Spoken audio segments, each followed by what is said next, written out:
Halo, Assalamualaikum warahmatullahi wabarakatuh. Selamat pagi anak-anak Bapak semuanya. Gimana kabarnya hari ini? Sehat? Alhamdulillah, semoga sehat semua ya. Baik, kali ini kita akan melanjutkan pelajaran kita di pertemuan sebelumnya, yaitu tentang statistika. Baik, di pertemuan sebelumnya kita sudah mempelajari tentang penyajian data dalam bentuk tabel distribusi frekuensi.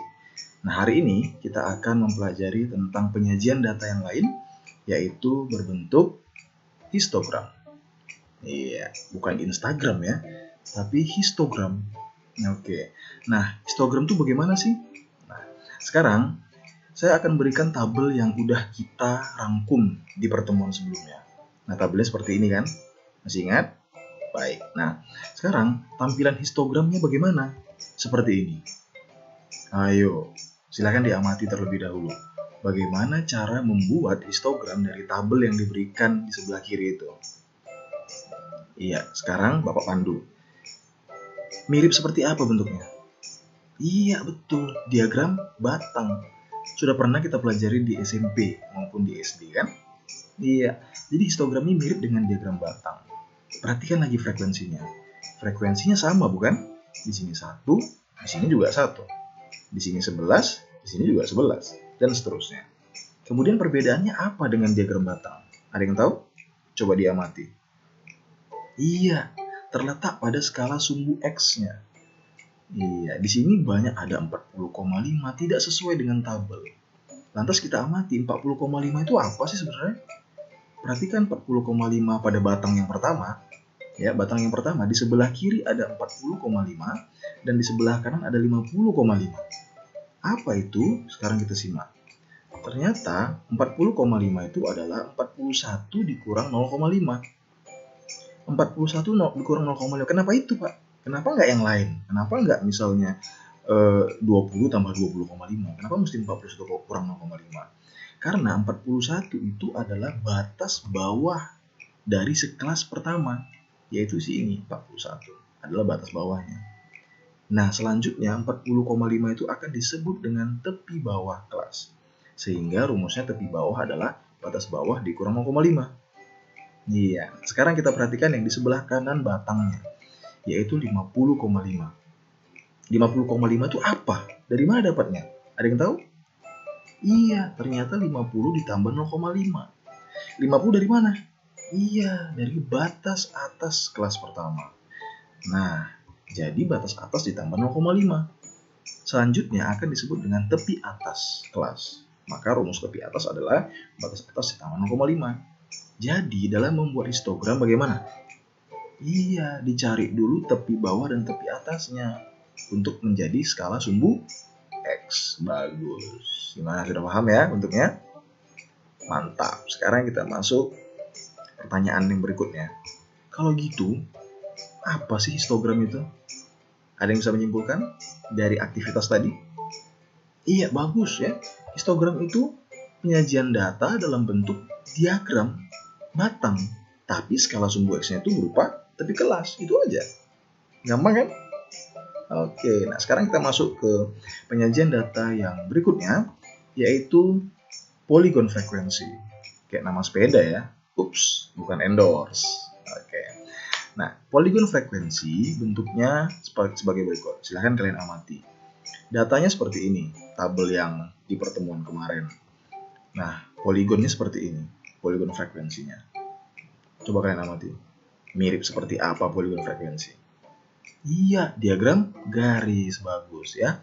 Nah, perhatikan juga skalanya. Sama ya. Berarti skalanya, frekuensinya maksud Bapak. Frekuensinya sama. Jadi frekuensinya itu frekuensi asli. Seperti diagram garis. Perhatikan apa sih perbedaannya?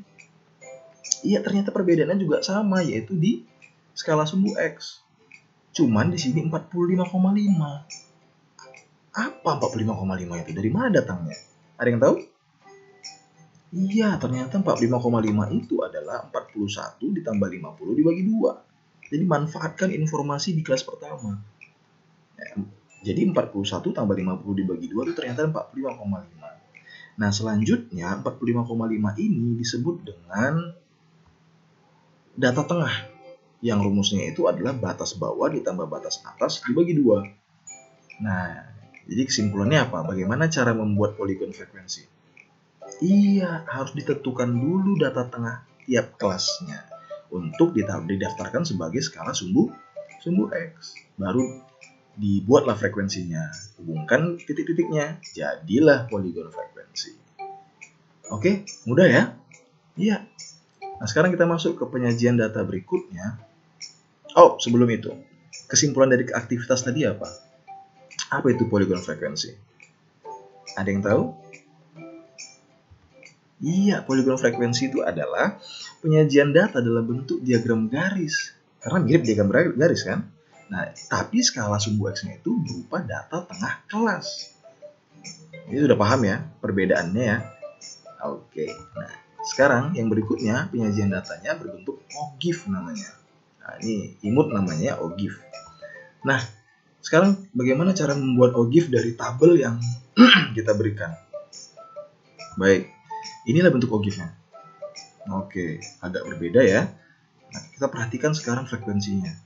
Di sini frekuensinya 1, tapi di sini frekuensinya 0. Di sini 6, di sini malah 1. Loh, kok beda, Pak? Nah, coba kalian amati, di mana perbedaannya.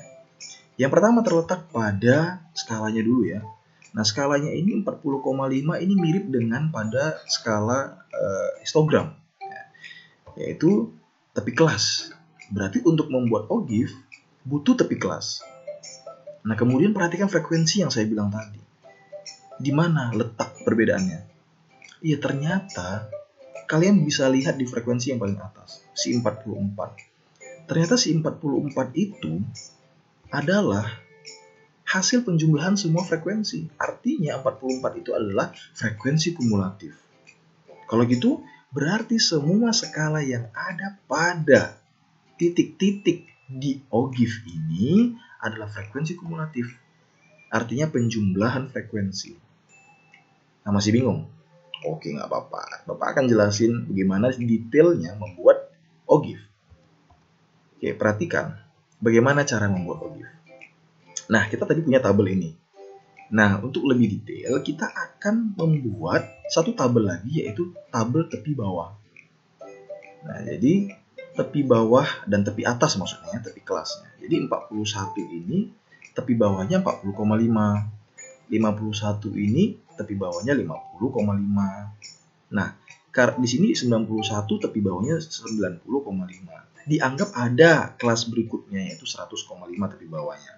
Nah, kemudian kita cari frekuensi kumulatif kurang dari. Artinya, kurang dari tepi bawah ini berapa banyak frekuensinya. Contoh, yang pertama, kenapa frekuensi kumulatif yang ini 0?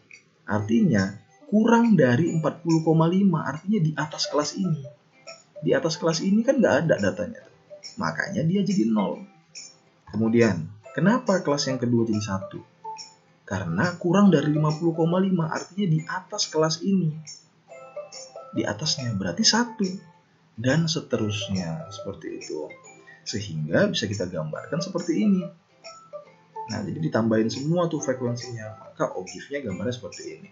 Nah, OGIF yang makin lama makin naik disebut juga dengan OGIF positif. Terus timbul pertanyaan, ada OGIF negatif? Ayo, ada nggak? Iya. Oke, ada OGIF negatif ya. Yang diperoleh dari mana? Dari tabel distribusi frekuensi kumulatif lebih dari. Nah, sekarang bagaimana cara menggambar OGIF negatif? Oke, karena kalian sudah tahu cara mencari atau membuat diagram OGIF positif, sekarang tugas kalian untuk membuat OGIF negatif. Ikuti langkah sebelumnya. Saya rasa gampang itu ya, Bapak rasa gampang, bisa lah semuanya. Oke, jika ada masalah, silahkan diskusikan ke teman-temannya. Bagaimana? Bisa kan? Nah, ini adalah akhir dari penyajian data. Jika kalian kurang paham, kalian bisa mengulangi lagi media pembelajaran ini. Oke, saya rasa cukup sekian dulu. Terakhir, seperti pertemuan sebelumnya, kata mutiara yang sangat berkesan bagi Bapak adalah cogito ergo sum. Artinya, aku berpikir maka aku ada. Maksudnya, kita sumbangkan buah pikiran kita untuk orang lain, maka kita dianggap ada oleh orang lain. Artinya kita bermakna buat orang lain.